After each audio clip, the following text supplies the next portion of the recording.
Welcome, welcome. This is Marnie Swedberg. I am so excited to have you here. We're going to do a show today called Post-Betrayal, Navigating the Trauma with Jesus. And our guest today is Samantha Bailey. She's an author, speaker, and certified betrayal trauma coach, empowering women to heal from betrayal. She shares her journey to inspire hope, resilience, and transformation through faith and personal growth. You can learn more about her over at help4betrayaltrauma.com and also invite her to speak at your next event via womenspeakers.com. Super excited to welcome you here now. Welcome, Samantha. Introduction, and I'm so honored and grateful to be here.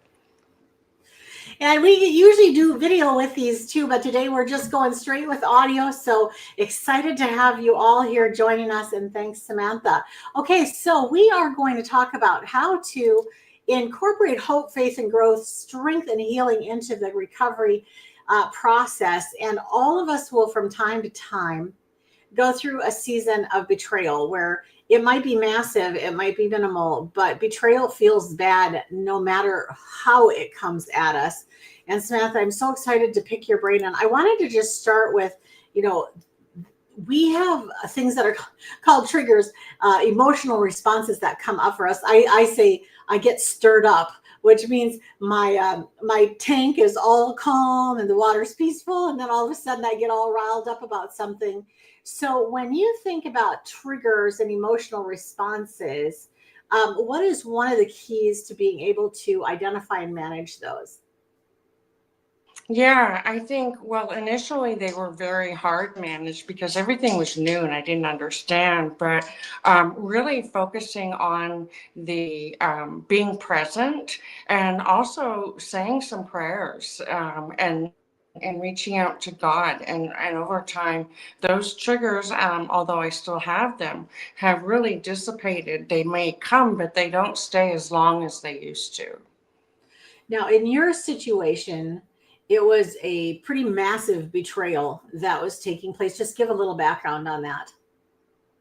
Yeah, so briefly, I was living in Hawaii 5 years ago, absolutely loving life, and I found out one day that my husband was what I thought was having one affair. It turned out to be multiple affairs, about 15 over a 2 year period of time with Mm. sugar babies, prostitutes, and escorts. And he pretty much depleted our entire retirement savings on funding his Wow. addiction shenanigans. I don't know what you would call it.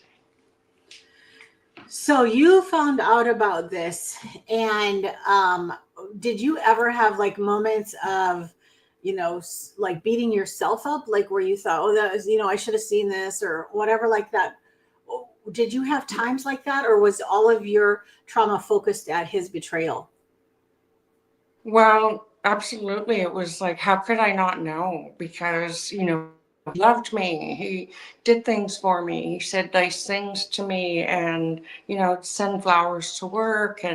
And for 3 years when I was not on my healing journey, I didn't believe there were any signs. But once I started healing, there were many, many signs that when you trust someone wholly and completely, you're not really snooping or looking for signs. You take them for Right. their word. So I didn't Wow. realize until much later that there definitely were signs. Wow. So what was the role of self-compassion for you on your journey?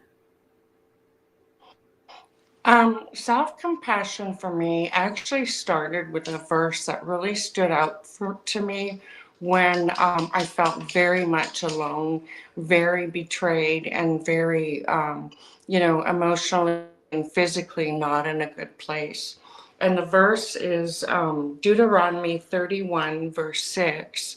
And it says, have strength and courage. Fear not because of them, for I am with you always. And that really put me in a place of not feeling alone. And I just grasped onto that verse and often would repeat it and realize that I wasn't alone. Mm. God is with me. He's going to walk me through this. There were many things that I did that weren't that delayed my healing, but I always clung to my faith and my belief in God and Jesus Christ. I was with someone the other day, and he was beating himself up for not being perfect, for doing some mistake, and I had just said to him, I said, if I had just made that mistake, would you be talking to me like you're talking to yourself right now? And that self-compassion piece is really important because it's hard for us to receive um, help from God when we're busy Yeah. focusing on our own failures, our own faults.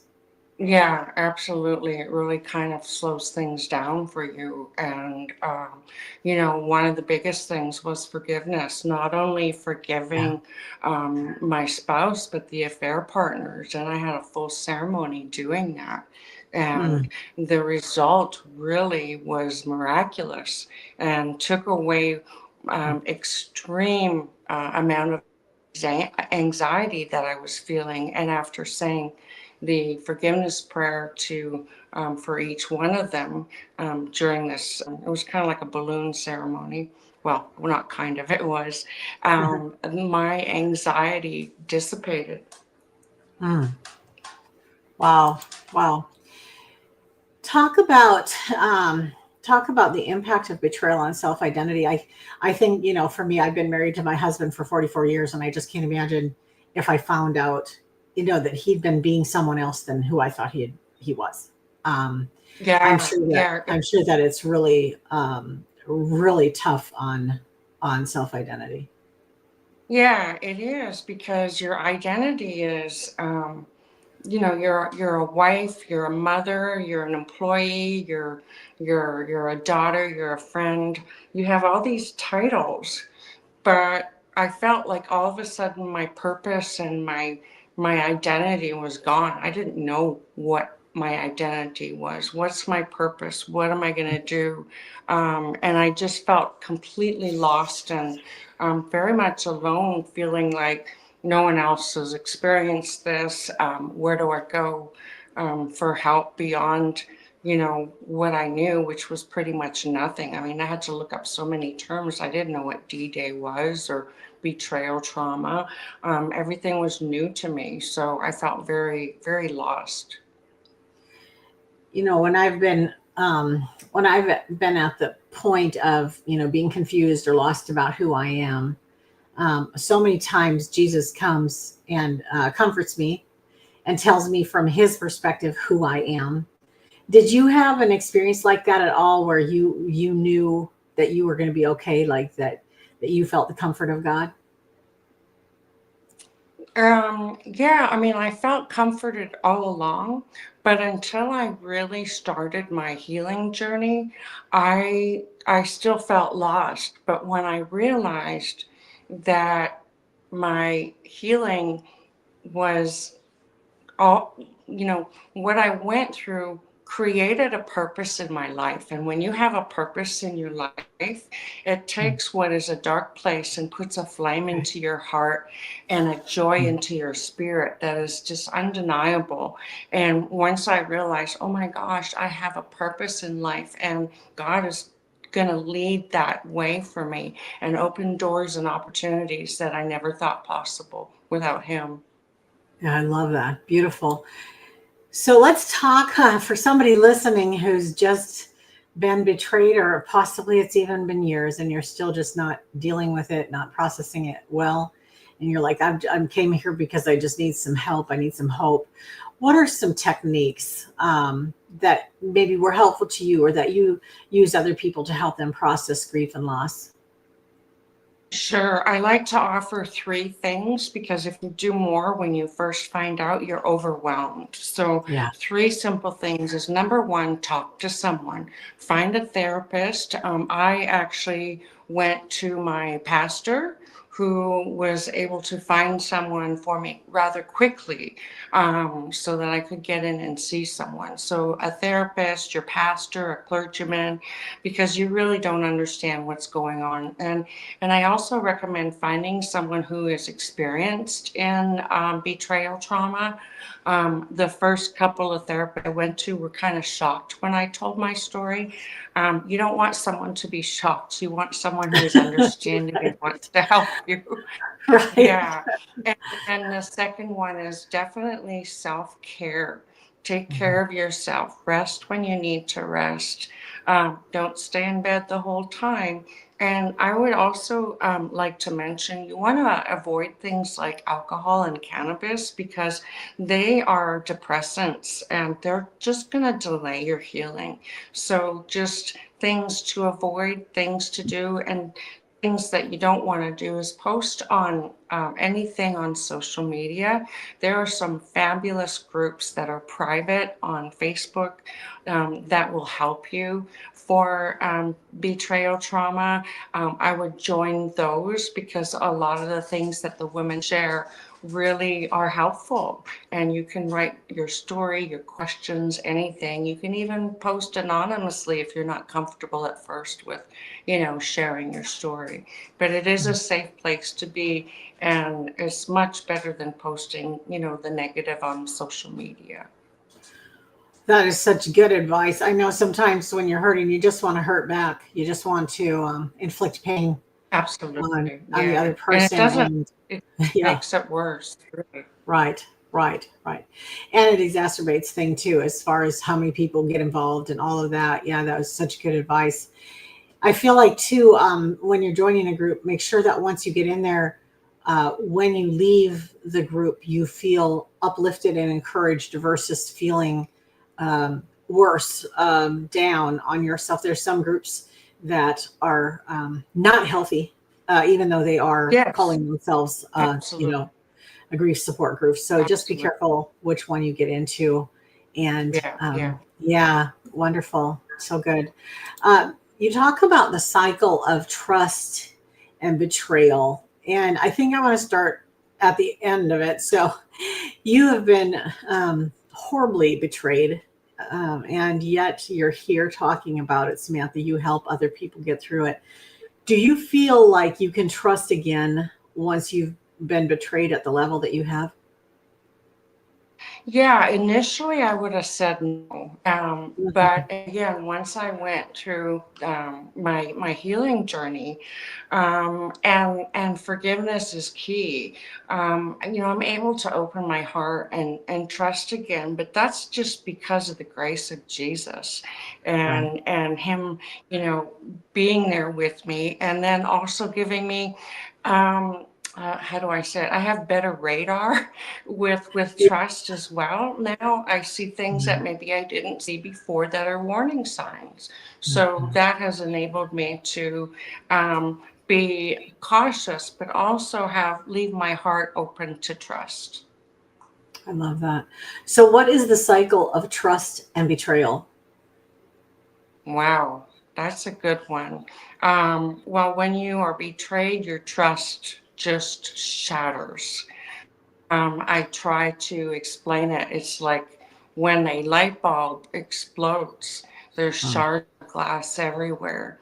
And then you're told to pick up all of those pieces and put it together and try yeah. to get it to work to light up again.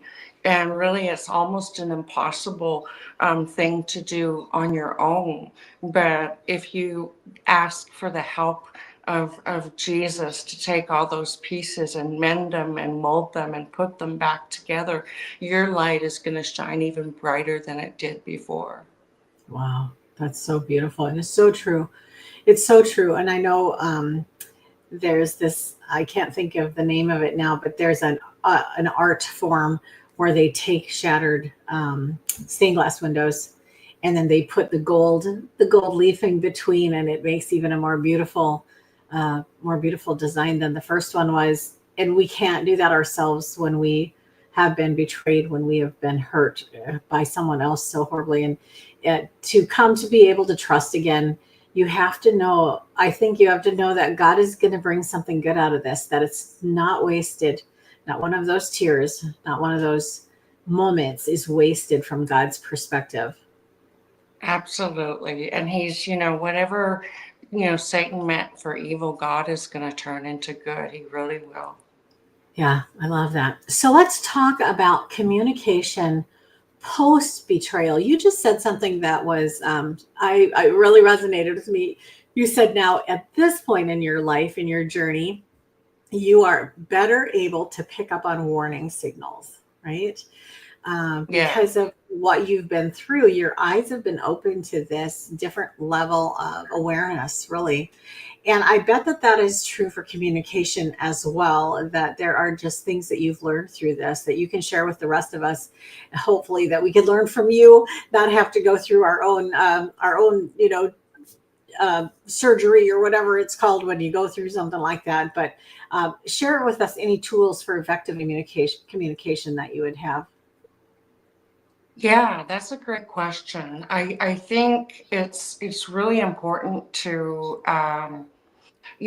be direct. A lot of times when I was asking questions before, I didn't know really what to ask. And I think knowing what to ask and reading not necessarily between the lines, but what is the answer? Is it evasive? Is it as direct as the question was? Is it open, or does it leave you with questions afterwards? And I think if it's leaves you with many questions, or that little voice in your head and in your heart that says something's not right, I think you really need to listen to that and just be wary and also pray.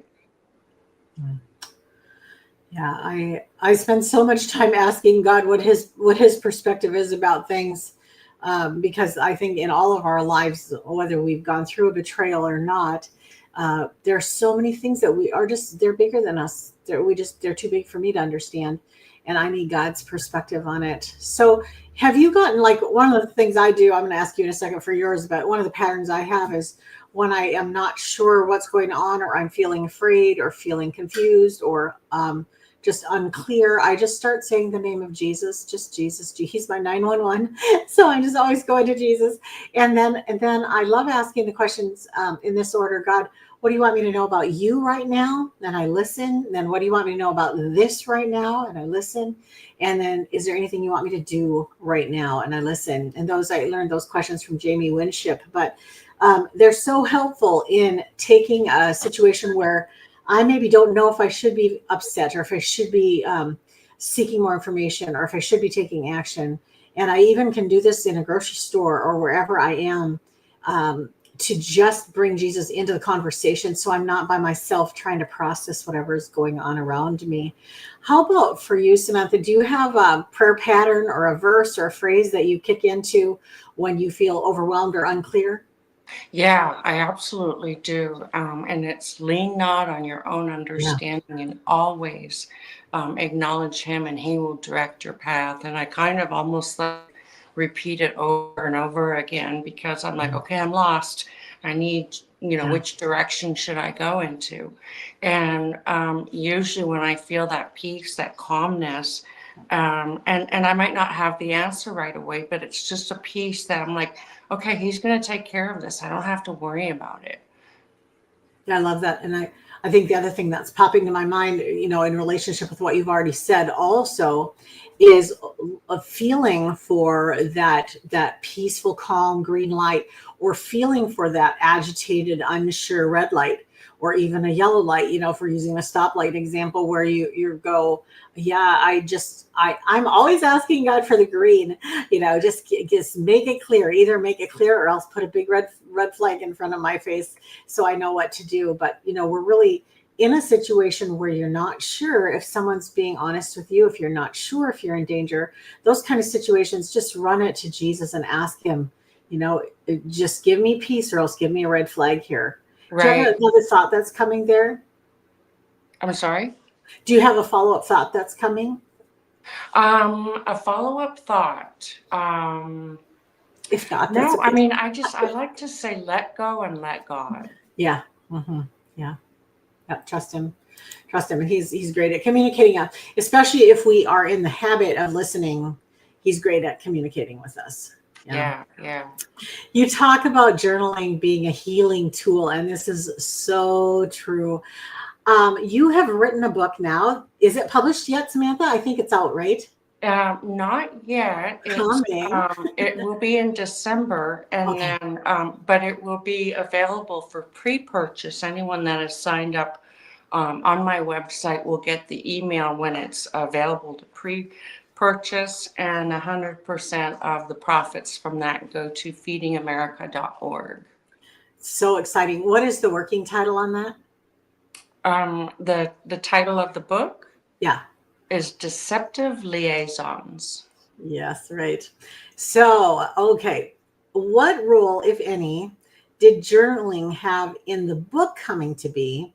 And what role did journaling play in your healing process?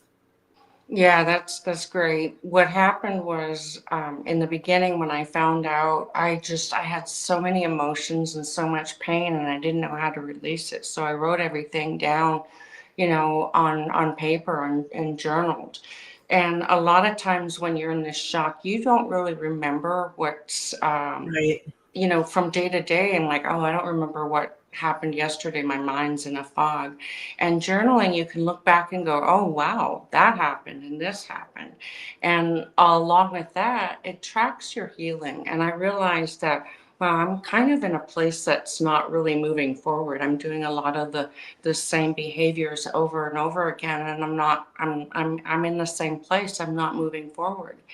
And so when I realized and started reading the things that I was, doing wrong and maybe doing right, I'm like, wow, this could be a guide for anyone else who's experienced betrayal, because I'm probably not the only one that feels lost and alone, and where do I go? Where do I look for, help and advice?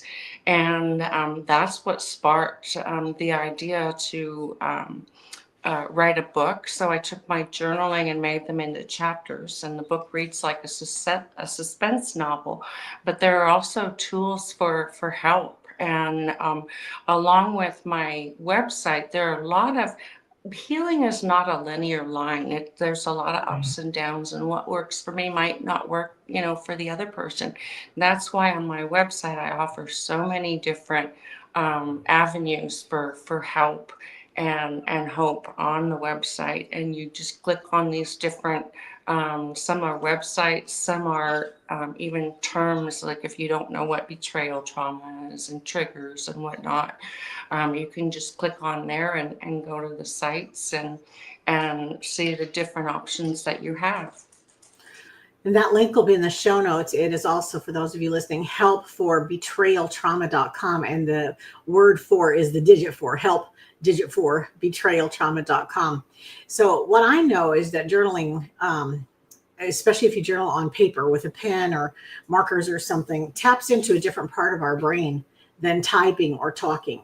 Yeah. And it allows the mind to process the feelings and emotions that are coming with the words that are happening.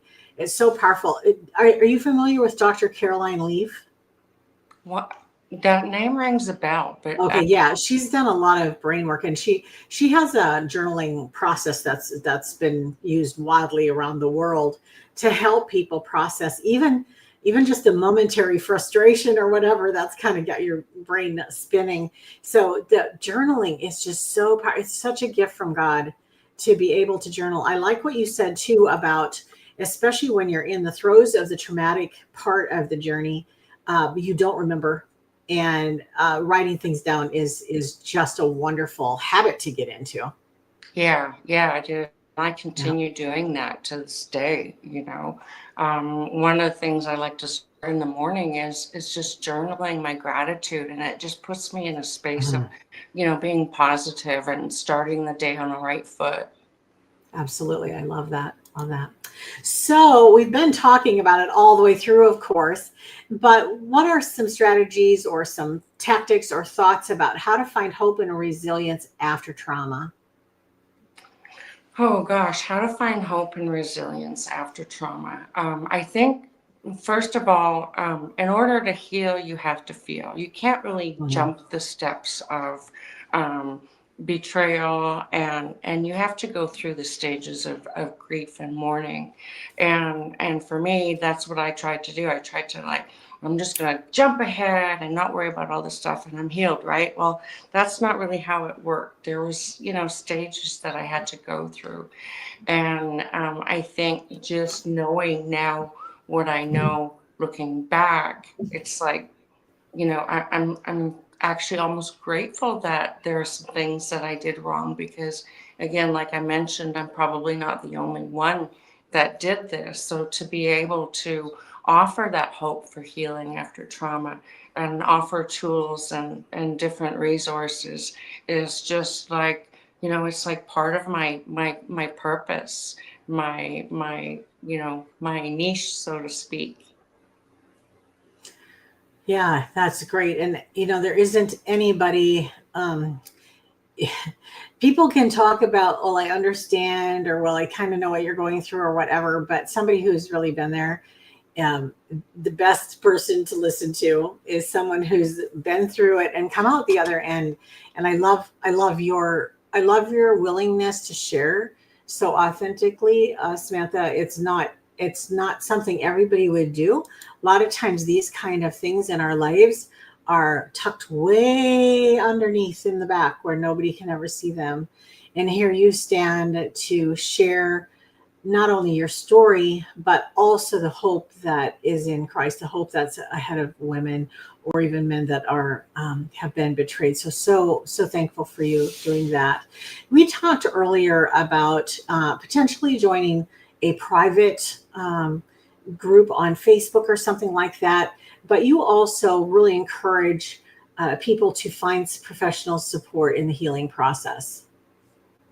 Yes, absolutely. One of the things that I came upon was a website that offered, there was like a free quiz to take to see where you were in the stages of your trauma. And it was 1 to 5 was the score after taking the test, and I was in a 3. And basically, like I said earlier, I like to explain it like I was able to go from point A to point B. I'd accepted things, I was functioning, but I was carrying around this really heavy ball and chain. I had to pick it up wherever I went. Mhm. And and it took so much energy and effort, and I didn't feel free. I thought I was free, but everything was still heavy and dark. And when I took this test, they offered different courses, and that's what I loved about this site that I came upon, because it was kind of like tailored for where I was, the courses. And if I was a 1 just finding out, there'd be different courses to offer for me. So I definitely latched onto that, took all the courses, and this is the same site that I decided to do my post-betrayal transformation certified coaching classes. So it's a great resource for both. There's no gender bias in betrayal trauma, so there's offerings for both men and women. And what I love the most is everyone that is involved in this site or who is part of it has experienced betrayal. Oh, So it was like, when I started reading more and read some of the books that Dr. Debbie had written, I was like, wow, this is me. This person gets me.